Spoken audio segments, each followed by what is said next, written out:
Muy buenos días a todos. Hoy viernes vamos a estar meditando en el pasaje de Romanos capítulo 13, versículos 1 al 14. Si en la iglesia quisiéramos interrumpir la paz del lugar, si quisiéramos que la gente comenzara a pelearse los unos contra los otros, tendríamos que simplemente poner en la mesa esta palabra, política. Por alguna razón no existen conversaciones acerca de política, sino que hay discusiones y peleas acerca de la política. Hay algo innato en este tópico que genera los celos más caldeados en las personas y que provoca que los ánimos suban por las nubes. Pablo, no obstante, no tiene temor de hablar acerca de la política e incluso enseñar acerca de ella, y tampoco se escatima palabras en hablarnos acerca de cómo el cristiano tendría que relacionarse con la política. En el versículo 1 afirma de forma tajante: sométase toda persona a las autoridades superiores, porque no hay autoridad que no provenga de Dios, y las que hay por Dios han sido constituidas. El punto de Pablo es que las autoridades romanas de aquel entonces gobernaban el mundo de Occidente por medio de la autoridad que venía de parte de Dios mismo. O sea, su gobierno era en cierta forma validado por el Dios que lo constituía como tales. Incluso en el versículo 4 afirma que es un servidor de Dios para el bien, que es establecido para castigar el mal obrante. Así es como también afirma al final de la perícopa en el versículo 7, paguen los impuestos a quienes corresponda. Frase que nos recuerda lo mismo que el Señor Jesucristo afirma cuando dice: den al César lo que es del César y a Dios lo que es de Dios. Ahora nos preguntamos por qué Pablo tiene una consideración tan alta de los magistrados romanos. O sea, ¿no sabe él de la corrupción que existía ya en aquel entonces? ¿O de los estándares morales bajos de quienes gobernaban en aquel entonces? Pablo sabe de esto y no hace un juicio de valor espiritual respecto a ellos. Como ciudadano romano, seguramente tenía pleno conocimiento o por lo menos cierta información acerca de cómo era el comportamiento de estas personas, cómo funcionaban estas personas. No obstante, en vez de enfocarse en lo negativo, el apóstol pone su mirada en el aspecto positivo de este gobierno, que busca reprimir el mal porque Dios, y esta es la clave, porque Dios obra por medio de ellos.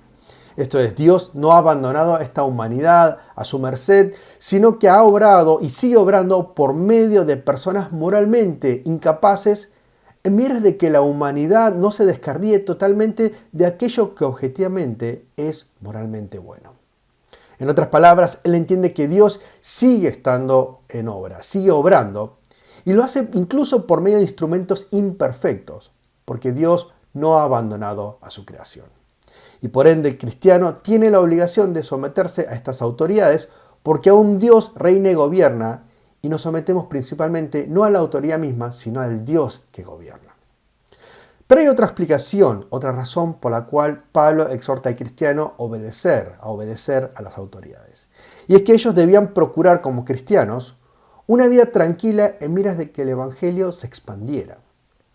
Al ser este cristianismo una religión no oficial, podía ser este cristianismo reprimido por considerarse peligroso, y en miras de evitar esta situación, Pablo sabe que no tendrían que levantar la voz, sino más bien pasar desapercibidos, de modo que las bases de la fe se asienten y el evangelio siga siendo predicado en sus inicios. Entendemos que este tiempo la iglesia no estaba siendo directamente atacada por Roma de una manera institucional, y Pablo no deseaba que la iglesia iniciara una guerra que el enemigo no había comenzado aún.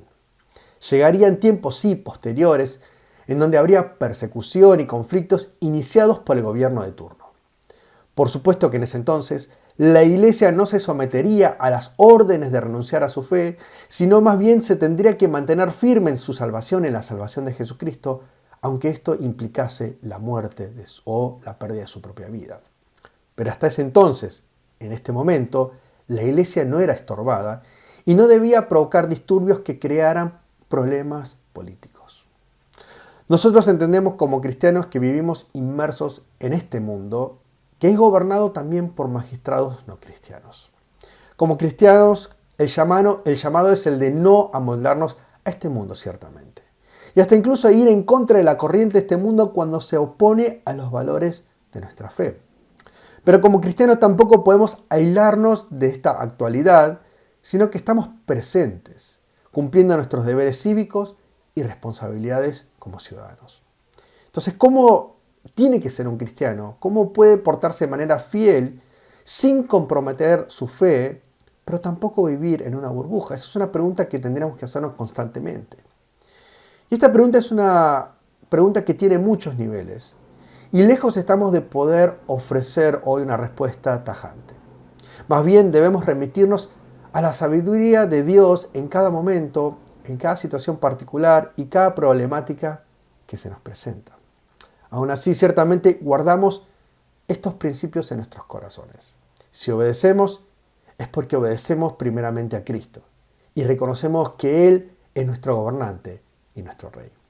Y si levantamos la voz, es porque también obedecemos a Cristo y reconocemos que debemos proteger nuestra fe y la de nuestras familias en miras de vivir una vida de adoración en esta tierra, hasta tanto esperamos que nos toque hacerlo allá en los cielos.